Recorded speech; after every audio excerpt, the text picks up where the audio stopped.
UP के संभल में जबरदस्त टेंशन थी।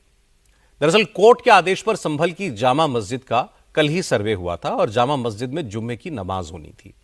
जबरदस्त भीड़ थी, इसलिए पुलिस के भी बहुत तगड़े इंतजाम किए गए थे। हजारों लोग नमाज अदा करने के लिए पहुंचे। करीब 7,000 लोगों ने आज इस शाही मस्जिद के अंदर नमाज पढ़ी।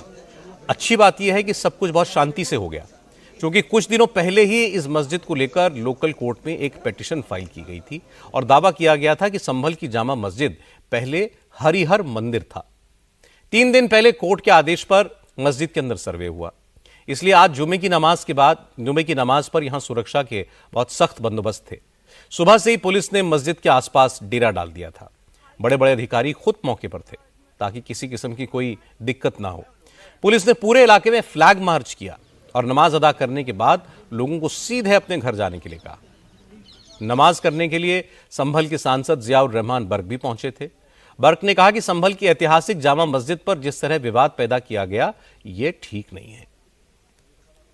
इसके बाद जियाउर रहमान बर्क ने 1991 के प्लेसेस ऑफ वर्शिप एक्ट का जिक्र किया।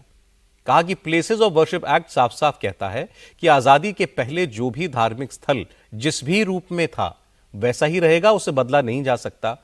जो कुछ यहां हो रहा है वो गैर कानूनी है, इसलिए जो लोग यहां सर्वे कराकर पूजा करने का अधिकार मांग रहे हैं वो गलत है। हमारी मस्जिद को ये 2, 4, 5, 10 साल पुरानी नहीं है। इसको जो ये कहा जा रहा है कि बाबर ने किसी धार्मिक स्थल को उनको तोड़ करके बनवाया, अरे ये धार्मिक स्थल, ये मस्जिद पहले से किसी को तोड़ के नहीं बनाई गई। मैं खुली उससे आवाज को अपनी कह रहा हूँ, ये मस्जिद थी, मस्जिद है और इंशाअल्लाह मस्जिद रहेगी क़यामत तक। हम पुलिस प्रशासन और सरकार से दबने वाले थोड़ी हैं।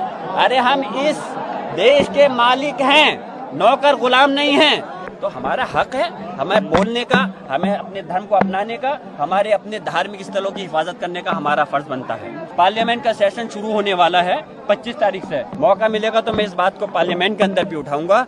और रही बात कानूनी जो दाव पेच है, उस कानूनी लड़ाई का जवाब हम कानूनी लड़ाई से ही देंगे।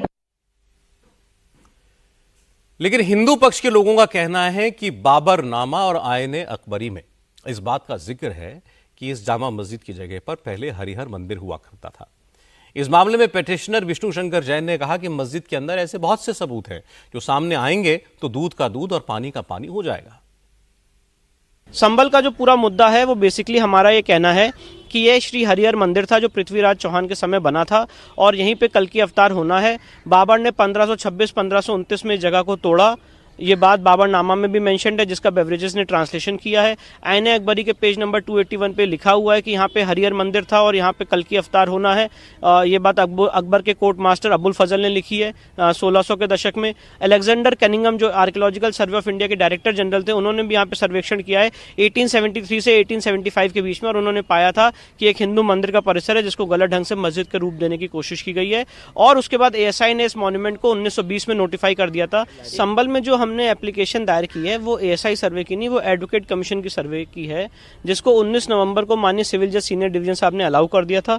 उस दिन शाम को 6 बजे से लेके 7:30 बजे तक सर्वे भी हुआ था। आगे भी अभी इसमें सर्वे होना है। एडवोकेट कमिश्नर महोदय इसकी तिथि और तारीख तय करेंगे और इसके बाद आगे हम वहां पे सर्वेक्षण करेंगे। लेकिन संभल के मुसलमान विष्णु शंकर जैन को बाहरी बताकर उन पर संभल के माहौल को खराब करने का इल्जाम लगा रहे हैं। लोगों का कहना है कि मस्जिद का सर्वे कराना ही गलत है। यहां हमेशा से मस्जिद थी, मस्जिद ही रहेगी।